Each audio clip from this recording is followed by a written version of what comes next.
Welcome back dear students. સૌથી પહેલાં તો તમે મેનેજ યોર સ્ટ્રેસનો પાર્ટ 1 ન જોયો હોય તો પ્લીઝ સૌથી પહેલાં પાર્ટ 1 જોઈ લેવો, જેની લિંક મેં આ વિડીયોની નીચે ડિસ્ક્રિપ્શનમાં આપેલી છે. તો પહેલાં પાર્ટ 1 જોઈ લેવો, પછી પાર્ટ 2 જુઓ. તો ચાલો આપણે જોઈએ હવે પાર્ટ 2. સો પાર્ટ 1માં આપણે વાત કરી કે the mind, body and emotion are closely interlinked, કે મગજ, બોડી અને જે ઇમોશન, લાગણીઓ છે એકબીજાથી જોડાયેલા છે. જે રીતનું આપણું ઇમોશન વર્તે છે એની સાથે એ રીતે આપણું માઇન્ડ પણ વર્તે છે. પછી આપણે જોયું મેન્ટલ કેપેસિટી, કે આપણા માઇન્ડની કેપેસિટી શું છે, શું શું કાર્ય કરી શકે છે, એ બધું જોયું. કે પરીક્ષામાં આપણે ઘણું બધું યાદ હોવા છતાં પણ આપણા ઉપર જ્યારે લાગણી, ઇમોશન આવી થઈ જાય છે ત્યારે આપણે બધું ભૂલી જઈએ છીએ, એ બધું જોયું. સાથે સાથે એ મેન્ટલ સ્ટ્રેસ, માનસિક તણાવને દૂર કરવા માટેની અહીંયા 4 એક્સરસાઇઝ આપેલી છે. એમાંની એક સ્ટોપ ઓવર થિંકિંગ, વધારે પડતું થિંકિંગ કરવાનું બંધ કરો, એ પણ આપણે પાર્ટ 1માં જોઈ. કે જેમાંથી if you stop over thinking, જો તમે વધારે પડતું થિંકિંગ કરવાનું બંધ કરો તો તમારામાં માનસિક તણાવ આવે નહીં. અને એની સાથે વધારે પડતું ઓવર થિંકિંગ બંધ કરવા માટે તમારે શું કરવું જોઈએ?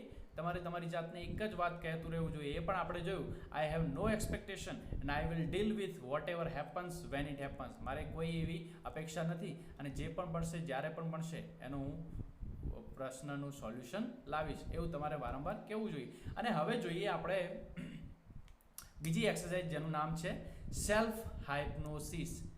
સેલ્ફ હાઇપ્નોસિસ, અને જેને આપણે ગુજરાતીમાં કહીએ તો આત્મસંમોહન. જાતે જ આપણે આપણી આંખો બંધ કરીને વિચારવાનું છે, એને કહેવાય છે સેલ્ફ હાઇપ્નોસિસ. તો ચાલો જોઈએ એક્સરસાઇઝ શું છે. You can use this self hypnosis state to relieve mental stress. માનસિક તણાવને દૂર કરવા માટે તમે આ સેલ્ફ હાઇપ્નોસિસ એક્સરસાઇઝનો ઉપયોગ કરી શકો, આત્મસંમોહનનો. તો જોઈએ એ શું છે. Try the following exercise. આ એક્સરસાઇઝને આપણે ફોલો કરવાની છે. કઈ રીતની એ નીચે બતાવેલું છે, point by point. It becomes easier with your closed eyes. તમારી આંખો બંધ હોય તો આ એકદમ ઇઝીલી થઈ શકે એક્સરસાઇઝ. સો જોઈએ એક્સરસાઇઝ કેવી છે. Settle back in a chair and close your eyes. હવે પહેલાં આપણે જોઈએ સ્ટોપ ઓવર થિંકિંગ, એ કોઈ એવી એક્સરસાઇઝ ખરેખર હતી નહીં, પણ આ જે હવે પછીની છે એમાં ખરેખર આપણે એક્સરસાઇઝ કરવાની છે, જેમાં આપણે ખરેખર એક્સરસાઇઝ કરવાની છે, કવાયત કરવાની છે. તો શું કહે છે? Settle back in a chair and close your eyes. Settle back એટલે સીટની આમ એકદમ અડીને બેસવાનું છે. એન્ડ ક્લોઝ યોર આઈઝ, તમારી આંખો બંધ કરવાની છે. Start counting backwards.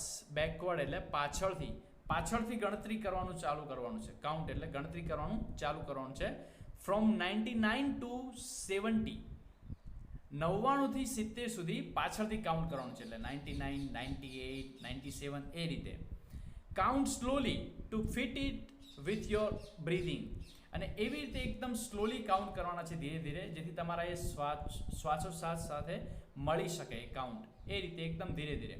Now count down from 69 two 30. અને ફરી પછી આગળ 19 થી 17 થઈ જાય તો 69 થી 30 સુધી કાઉન્ટ કરવાના છે. વાઇલ ઇમેજિનિંગ, અરે જ્યારે 69 થી 30 સુધી તમે કાઉન્ટ કરતા હો ત્યારે તમારે એની સાથે ઇમેજિન પણ કરવાનું છે, કલ્પના કરવાની છે. શું? Walking down the steps of a beautiful staircase. અહીંયા જે સ્ટેરકેસ છે એનો મતલબ સ્ટેરવે એટલે સીડી. ઘરમાં આપણે છત પરથી નીચે ઉતરવાની સીડી હોય ને, એ સીડી.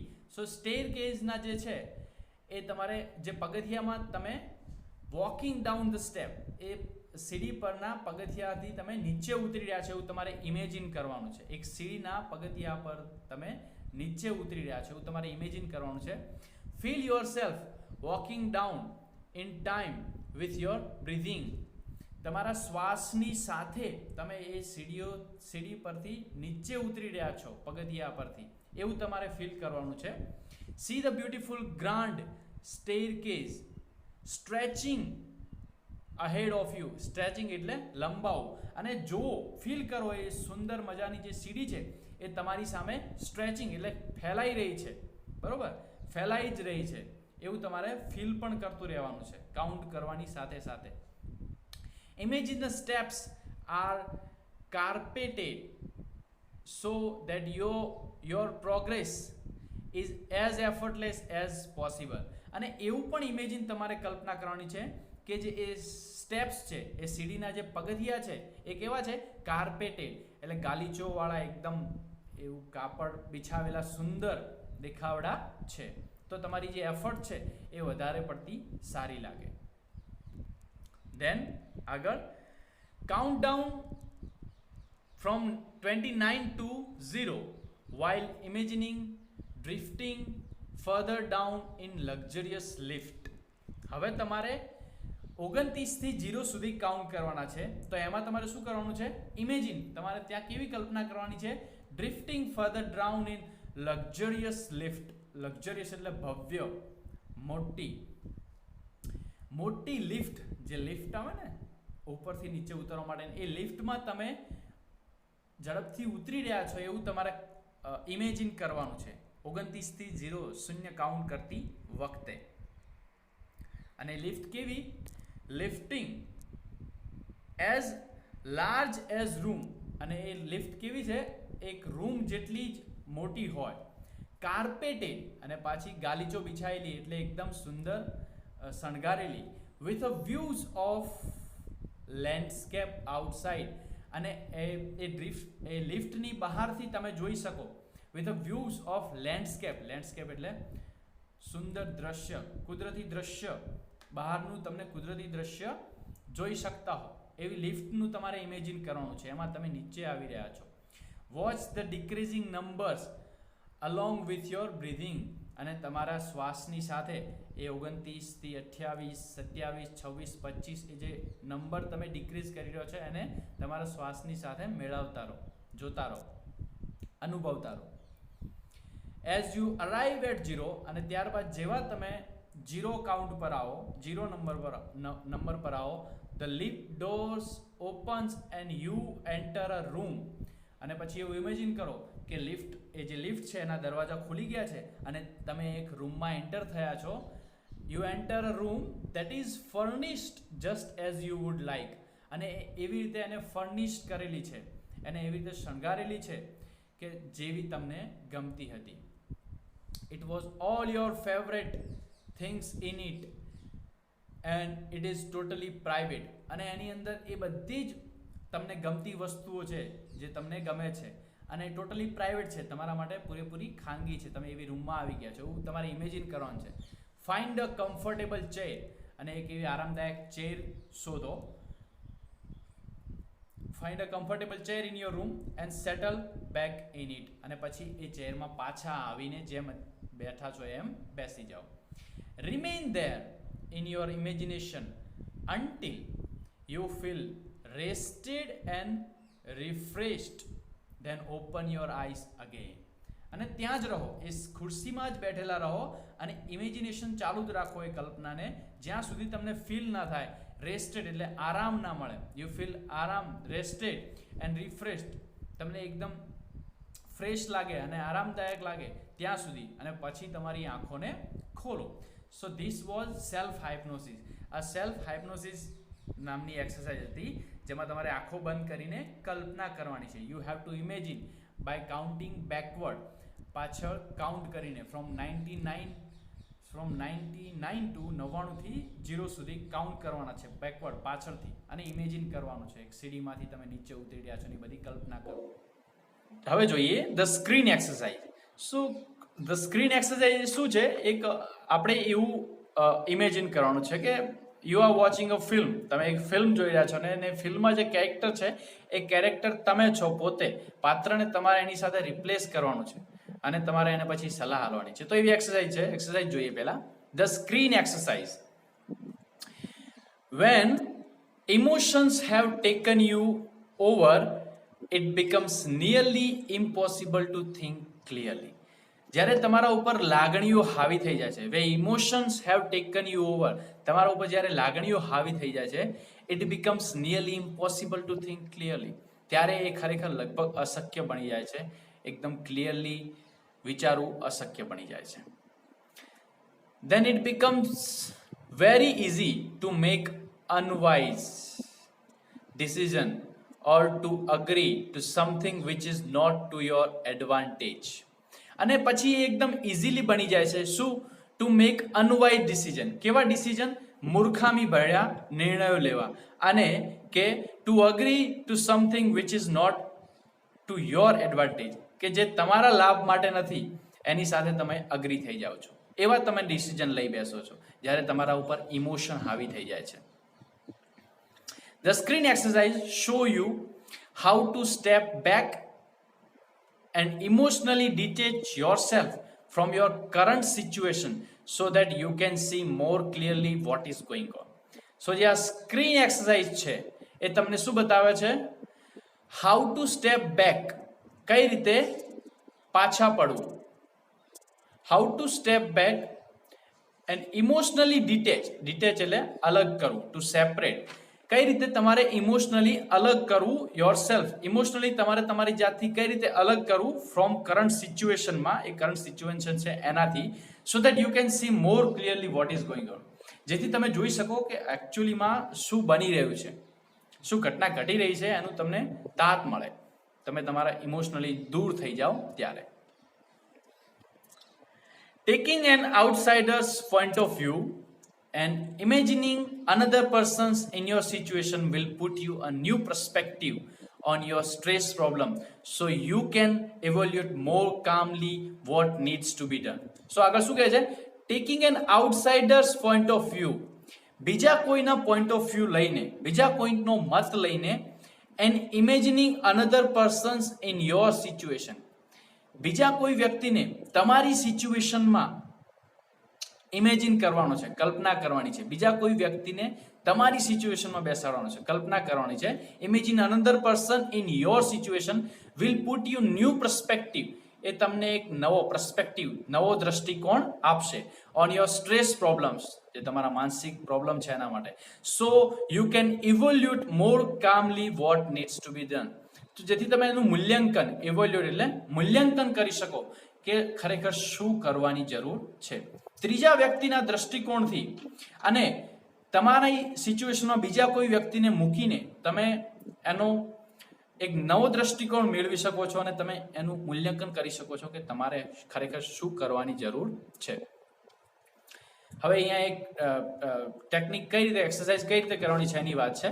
With your eyes closed think about the situation that is currently causing you stress. તમારી આંખો બંધ કરેલી રાખો અને વિચારો કે તમને કઈ સિચ્યુએશનથી અત્યારે, કઈ પરિસ્થિતિથી તમને અત્યારે સ્ટ્રેસ થઈ રહ્યો છે, અત્યારે હાલની કઈ પરિસ્થિતિથી તમને માનસિક તણાવ થઈ રહ્યો છે, એવું વિચારો. Imagine projecting the situation onto a screen in your mind as if were a film you were watching. હવે તમે તમારી જાતને એવી કલ્પના કરો, ઇમેજિન કરો. પ્રોજેક્ટિંગ એટલે તમારી માઇન્ડમાં એક મૂવી ચાલુ છે, ફિલ્મ ચાલુ છે, કે એક ફિલ્મ ચાલુ છે એવી કલ્પના કરવાની છે કે તમે મૂવી જોઈ રહ્યા છો. Include only what has really happened. એટલું જ માત્ર ઇન્ક્લુડ કરો જે તમારી સાથે બન્યું છે. What really happened, not what you are afraid might happen. તમારી સાથે શું બનશે એ તમારે મૂવીમાં ઇન્ક્લુડ કરવાનું નથી, પણ તમારી સાથે શું બન્યું છે, વોટ રિયલી હેપન, એટલું જ ઇન્ક્લુડ કરવાનું છે. એવું ફિલ્મમાં ઇમેજિન કરો. Replace yourself in the film with someone else of the same gender. હવે તમારી જાતને તમારે રિપ્લેસ નથી થવાનું, પણ માત્ર ઇમેજિન, એવી કલ્પનાથી તમારી જાતને એ ફિલ્મમાં જે બીજી તમારા જાતિનું જે કેરેક્ટર છે એની સાથે તમારે રિપ્લેસ કરવાનું છે, એટલે બદલી દેવાનું છે. રિપ્લેસ એટલે બદલવું, એની જોડે બદલવાનું છે. Watch the film as an outside observer. અને પછી તમારું કેરેક્ટરને એ સામેના કેરેક્ટર, અંદર ફિલ્મના કેરેક્ટરની જોડે બદલવાનું છે. અને પછી તમારે એક બહારની જ વ્યક્તિ છો એ રીતે તમારે ઓબ્ઝર્વ કરવાનું છે. જેમ આપણે જોયું આગળ કે ઓબ્ઝર્વર એઝ અ આઉટસાઇડર, ત્રીજી વ્યક્તિ, બહારની વ્યક્તિ છો એ રીતે આપણે એને ઓબ્ઝર્વ કરવાનું છે. How do you feel about vote is going on in the film. ફિલ્મમાં શું ચાલી રહ્યું છે એના વિશે તમને કેવું ફીલ થાય છે, કેવું લાગે છે, એ તમારા માઇન્ડમાં જે ફિલ્મ ચાલી રહી છે. What advice would you give the person who is replacing you on the screen? Screen ઉપર તમને જે વ્યક્તિ તમે જે વ્યક્તિને રિપ્લેસ કર્યો છે એને તમે શું સલાહ આપશો? બરોબર, જે વ્યક્તિની સાથે તમે તમારી જાતને રિપ્લેસ કરી છે એ વ્યક્તિને તમે શું સલાહ આપશો, એવી વાત કરે છે. Then open your eyes again and act on your own advice. અને પછી તમારી આંખો ખોલો અને પછી જે ફિલ્મમાં તમે તમારું કેરેક્ટર જે વ્યક્તિ સાથે રિપ્લેસ કર્યું હતું એ વ્યક્તિને તમે શું સલાહ આપી એ એડવાઇસને તમે એના ઉપર તમે કાર્ય કરો. કારણ કે અલ્ટિમેટલી એ સલાહ તો તમે તમારી જાતને જ આપી હતી. જે કેરેક્ટર બદલ્યું મૂવીમાં ઇમેજિન કર્યું, એ રિપ્લેસ કર્યું એ પોતે તમે જ છો, પણ ત્રીજી વ્યક્તિ તરીકે તમે જ એનું ઇવોલ્યુશન કરો છો, ઓબ્ઝર્વ કરો છો, રાઈટ? તો શું સલાહ આપી એ તમારે એના ઉપર કાર્ય કરવાનું છે. સો this was the screen exercise. આ હતી સ્ક્રીન એક્સરસાઇઝ, જેમાં એક તમારી માઇન્ડમાં એક મૂવી ચલાવવાની છે અને એમાં જે બને છે એમાં તમારે જે વ્યક્તિ છે એને તમારે એ વ્યક્તિની સાથે રિપ્લેસ કરવાનો છે. So that was the screen exercise. Now the last one, છેલ્લી જોઈએ, એન્ટિસિપેટિંગ સક્સેસ. વોટ? એન્ટિસિપેટિંગ એટલે એક્સપેક્ટ, આશા રાખવી, અઝ્યુમ, ધારણા. એટલે સક્સેસની આશા રાખવી, સક્સેસની ધારણા રાખવી. હંમેશા સક્સેસની આશા તો રાખવી, ધારણા તો રાખવી. When life becomes too hectic, જ્યારે લાઈફ બહુ બિઝી થઈ જાય છે ને, હેક્ટિક એટલે બિઝી, હેક્ટિક એટલે busy. When life becomes too hectic we can end up feeling mentally tied in knots. ત્યારે આપણે એન્ડ અપ એટલે અંત આ લાવી દઈએ છીએ. કઈ રીતે? Feeling mentally tied in knots. હવે જે આ ટાઈડ ઇન નોટ્સ છે, sorry, tied in knots, tied in knots એટલે એક પ્રકારનો ઇડિયમ્સ છે જેનો મતલબ થાય છે to be in confused state, એટલે કન્ફ્યુઝનમાં, ટુ બી ઇન કન્ફ્યુઝન, કે તમે કન્ફ્યુઝનમાં આવી જાય છો, મેન્ટલી તમે કન્ફ્યુઝ થઈ જાઓ જ્યારે તમારી લાઈફ બહુ બિઝી હોય છે, હેક્ટિક બની જાય છે ત્યારે. Nothing seems easy and positive, ત્યારે તમને કશું ઇઝી અને પોઝિટિવ, હકારાત્મક લાગતું નથી. Pessimism sets in and we cannot see a way out of our current problems. Pessimism એટલે નકારાત્મકપણું, નકારાત્મકતા હાવી થઈ જાય છે આપણા ઉપર. and we cannot see a way out of our current problems. આપણા કરંટ પ્રોબ્લેમમાંથી બહાર નીકળવાનું કોઈ સોલ્યુશન દેખાતું નથી. we can open a source of optimism. હકારાત્મકતા કઈ રીતે આપણે લાવી શકીએ? We can open a source of optimism એટલે હકારાત્મકતા. હકારાત્મક આપણે કઈ રીતે લાવી શકીએ છીએ? With the technique of anticipating success. કઈ ટેકનિકથી? આ ટેકનિકથી જ લાવી શકીએ છીએ. એન્ટિસિપેટિંગ સક્સેસ, ધારણા, સક્સેસની, સફળતાની ધારણાથી જ આપણે લાવી શકીએ છીએ. સો હવે એક્સરસાઇઝ જોઈએ. એ એક્સરસાઇઝ કઈ રીતની છે? Settle back in a chair and close your eyes. ફરી શું કરવાનું છે? ચેરમાં બેસવાનું છે આમ અડીને, અને તમારી આંખોને ક્લોઝ, બંધ કરી દેવાની છે. Experience with all your senses. તમારા જે 5 સેન્સીસ છે, ઇન્દ્રિયો, એનાથી એક્સપિરિયન્સ કરવાનું છે, અનુભવવાનું છે. Experience with all your senses what it feels like to have achieved something and enjoy the resulting feelings of relief and elation. કે what it feels like to have achieved something.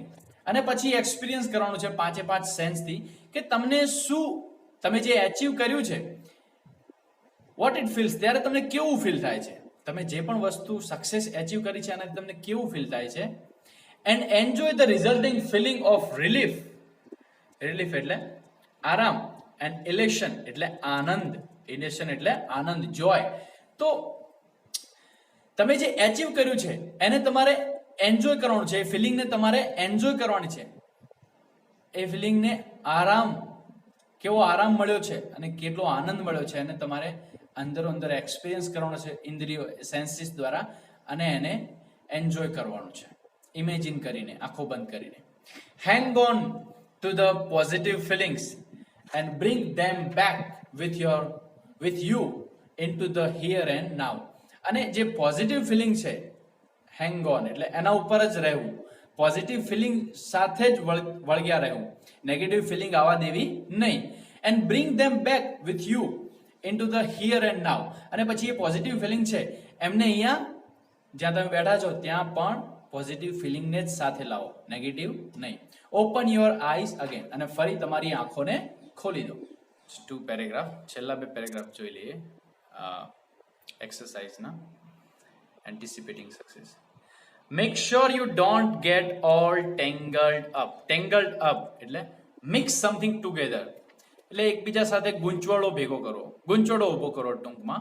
Make sure એટલે ખાતરી કરી લો તમારી જાતે. Make sure you don't get all tangled up in consideration, એટલે consideration એટલે વિચારણા, મત, about how the situation will resolve itself. આ સિચ્યુએશન કઈ રીતે એની જાતે સોલ્વ થશે એવી કોઈ ગૂંચવણામાં પડવું, ગૂંચવણામાં તો નથી પડી ગયા ને, એ તમારે ખાતરી કરી લેવાની. It will look after itself as long as you keep your aim firmly in mind. It will look after itself એટલે જે પણ પ્રોબ્લેમ છે, જે પણ મુશ્કેલી છે, સિચ્યુએશન છે, એ it will look after itself, એ એની જાતે જ એના પર જોઈ લેશે. as long as you keep your aim firmly in mind, જ્યાં સુધી તમે તમારો માઇન્ડમાં જે એમ છે એને દૃઢ નિર્ણય શક્તિને મજબૂત રાખશો ત્યાં સુધી. If you stay focused on a positive outcome, જો તમે આઉટકમ એટલે રિઝલ્ટ, જો તમે તમારી નિર્ણય શક્તિ જે છે એ કેવી રાખશો, એકદમ હકારાત્મક રાખશો, પોઝિટિવ રાખશો, જો તમે પોઝિટિવિટીને વળગ્યા રહેશો તો you can think more clearly and you will make better decision. તો તમે બહુ વધારે સારી રીતે વિચારી શકશો એન્ડ મેક બેટર ડિસિઝન, અને તમે ડિસિઝન નિર્ણય પણ કેવા લઈ શકશો, સારા.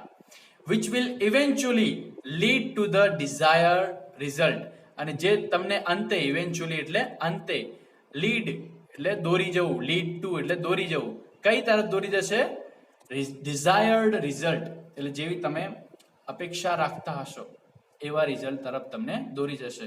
if you stay positive, તમે હંમેશા હકારાત્મકતાને વળગી રહેશો, પોઝિટિવ ફોકસ રાખશો તો. લાસ્ટ પેરેગ્રાફ જોઈએ. If there could be a number of different positive outcomes, then simply concentrate on visualizing one vision today and another version tomorrow. If there could be a number of different positive outcomes, અને જો એક કરતા વધારે પડતી હકારાત્મક result તમારી જોડે હોય, એટલે કે હકારાત્મક વાતો તમારી જોડે હોય, બરોબર, વધુ પડતી હકારાત્મકતા હોય, વધુ પડતા હકારાત્મક તમે હો, તો શું કરવાનું છે, then simply concentrate, તો તમારે ધ્યાન કેન્દ્રિત કોના પર રાખવાનું છે, on visualizing one version today and another version tomorrow. આજે માત્ર કોઈ એક વસ્તુ પર તમારું ધ્યાન, એક પોઝિટિવ વાત પર ધ્યાન કેન્દ્રિત કરો અને બીજું કાલે બીજી વાત પર ધ્યાન કેન્દ્રિત કરવું, જો એક કરતા વધારે પડતી પોઝિટિવિટી હોય ત્યારે. This is not an exercise in correctly predicting the future. આ કોઈ એવી એક્સરસાઇઝ નથી કે જે સાચી રીતે પ્રેડિક્ટ એટલે ભવિષ્યવાણી કરવી, બરોબર, ભવિષ્યવાણી કરે છે એવી કોઈ એક્સરસાઇઝ છે નહીં. But rather a way of clearing negative thoughts. પણ આ એક કેવી એક્સરસાઇઝ છે, કોઈ એક ભવિષ્યની ભવિષ્યવાણી કરતું નથી, પણ શું છે, ઇટ ઇઝ અ રાધર કે આ એની જગ્યાએ શું છે, ક્લિયરિંગ નેગેટિવ થોટ્સ, જે નકારાત્મક વિચારો છે એને દૂર કરે છે from your mind and focusing on positive state. અને તમારા માઇન્ડમાંથી નેગેટિવ વિચારોને દૂર કરે છે અને તમને પોઝિટિવ વિચારો તરફ દોરી જાય છે. આ એક્સરસાઇઝનું કાર્ય માત્ર આટલું જ છે. સો વિદ્યાર્થી મિત્રો, આપણે આ યુનિટમાં જોયું કે how we can manage the mental stress, જે માનસિક તણાવ છે એને કઈ રીતે મેનેજ કરી શકીએ વિથ ધીસ ગિવન એક્સરસાઇઝ, અહીંયા આપેલી જે એક્સરસાઇઝ છે એ એક્સરસાઇઝનો ઉપયોગ કરીને આપણો જો માનસિક તણાવ છે એને we can reduce that and we can manage that. આપણે એને ઓછો કરી શકીએ અને મેનેજ કરી શકીએ. Because mental stress is something which need to be manage, બરોબર, which need to be managed. માનસિક તણાવ છે એ એક એવી વસ્તુ છે જેને મેનેજ કરવું બહુ જરૂરી છે. જો મેનેજ ના થાય તો એના પરિણામો બહુ જ ખરાબ હોઈ શકે છે. So thank you once again for watching, and I hope you understood the lesson. તમને આ લેસન સમજાઈ ગયો છે એવી હું આશા રાખું છું. And hope to see you in my next video. Till keep watching and keep learning. See you again.